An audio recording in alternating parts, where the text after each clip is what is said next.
สวัสดีท่านผู้ชมที่เคารพนำท่านผู้ชมมาติดตามข่าวกีฬาจีนไต้หวันของอันดับที่1การแข่งขันกีฬาปิงปองเยาวชนวัยหนุ่มระดับโลกรายการ WTT Youth Contender 2026ที่สปป.ลาวเป็นเจ้าภาพปีนี้มีคณะนักกีฬา276คนจาก20กว่าประเทศและเขตแคว้นเข้าร่วมและนี่เป็นนักกีฬา193คนสิงใส่12รายการเหมือนเดิมซึ่งเมื่อสุดท้ายของการแข่งขันวันที่2สิงหาคมมาที่ศูนย์การค้าลาวไอเทคนครหลวงเวียงจันทน์มีชิงชนะเลิศ6รายการคือเดี่ยวหญิงชายอายุบ่เกิน11ปี15ปีและ19ปีแซมและฮองแซมเดี่ยวหญิงอายุบ่เกิน11ปีได้แก่นักกีฬาจากไต้หวันสาธารณรัฐประชาชนจีนอันดับที่3รวมนักกีฬาจากไทยและสาธารณรัฐเกาหลี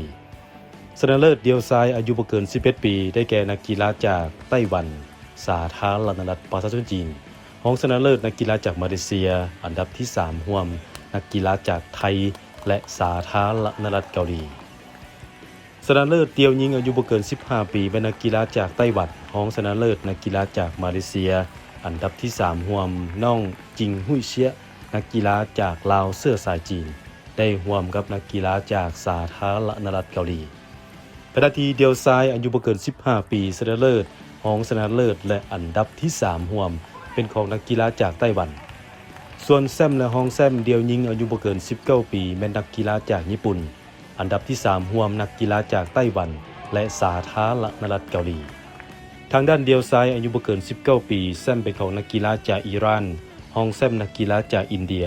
อันดับที่3รวมนักกีฬาจากไต้หวันสำหรับอีก6รายการก่อนหน้านี้เดี่ยวหญิงอายุบ่เกิน13ปีแซมและฮองแซมแม่นนักกีฬาจากสาธารณรัฐเกาหลีอันดับที่3รวมนักกีฬาจากไต้หวันคู่ผสมอายุบ่เกิน15ปีชนะเลิศได้แก่มาเลเซียรองชนะเลิศไต้หวันอันดับ3รวมสาธารณรัฐเกาหลีและสปป.ลาวเจ้าภาพโดยลาวเฮาได้จากน้องแสงสุรินทร์แก้วสุวรรณและน้องพรณภาพีราวันในรอบรองชนะเลิศเสียนักกีฬาจากไต้หวัน1-3เกมมาต่อทีเดียวหญิงอายุบ่เกิน17ปีแซมเป็นของนักกีฬาจากญี่ปุ่นรองชนะเลิศไต้หวันอันดับ3รวมเป็นของนักกีฬาจากไต้หวันและญี่ปุ่นเดี่ยวชายอายุบ่เกิน17ปีแซมเป็นของนักกีฬาจากสาธารณรัฐเกาหลีรองแซมนักกีฬาจากไต้หวันอันดับ3รวมก็เป็นนักกีฬาจากไต้หวันและฮ่องกงสาธารณรัฐประชาชนจีนส่วนคู่ผสมอายุบ่เกิน19ปีชนะเลิศได้แก่นักกีฬาจากฮ่องกงสาธารณรัฐประชาชนจีนรองชนะเลิศนักกีฬาจากไต้หวันสาธารณรัฐประชาชนจีนอันดับที่3รวมเป็นนักกีฬาจากสาธารณรัฐเกาหลีและฮ่องกงรวมแล้ว12รายการนักกีฬาจากไต้หวันผลงานเด่นสุดญาติรางวัลชนะเลิศมาได้5รายการของอันดับที่1รายการนี้อีก1สมัยนอกจากนี้ยังได้อันดับที่2 6รายการและอันดับ3อีก9รายการอันดับที่2ครั้งนี้เป็นของนักกีฬาจากสาธารณรัฐเกาหลีได้แซมมา2รายการอันดับที่2 1รายการและอันดับที่3 6รายการ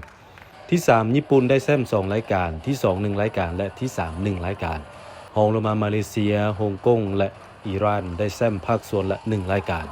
ส่วนนักกีฬาลาวได้อันดับที่3รวม2รายการคือเดี่ยวหญิงอายุบ่เกิน15ปีและคู่ผสมอายุบ่เกิน15ปีการแข่งขันปิงปองระดับโลกรายการ WTT Youth Contender ปีนี้เป็นครั้งที่4ติดต่อกันที่สปป.ลาวรับเกียรติเป็นเจ้าภาพรายการต่อไปลาวเฮายังจะสืบต่อเป็นเจ้าภาพรุ่นทั่วไป